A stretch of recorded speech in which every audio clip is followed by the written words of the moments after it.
Aujourd'hui on part sur une petite tonte de matou, plein de nœuds.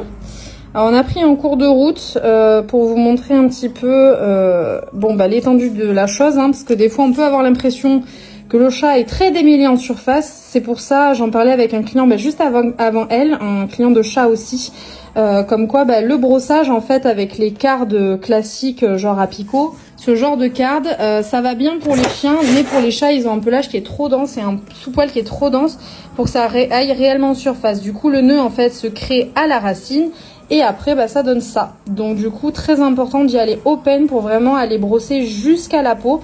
Parce que sinon, ça crée des catons, des plaques. Alors on a l'impression que c'est très bien démêlé en surface. Mais au final, quand on soulève, il y a un tapis. Voilà.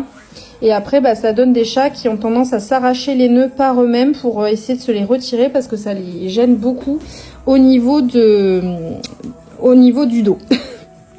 Donc c'est parti pour tondre le matou en entier. J'en profite que ça le gratouillait fort au niveau du dos pour faire les fesses au passage. Et on va tondre en fait l'entièreté du corps en laissant uniquement la tête, les pattes et la couette. Voilà, une tonte de chat, on se l'accordera. C'est pas ce qu'il y a de plus joli, mais malheureusement des fois c'est nécessaire. Et pas de panique, ça repousse parfaitement bien sans créer de dommages au poil. Avec Manon, on l'a tourné pour faire le bidou. Clairement, il était adorable. Il s'est hyper bien laissé faire, malgré que c'était pas forcément une partie de plaisir pour lui. Je retaille ensuite la tête en faisant attention aux moustaches, ainsi que le bas des pattes.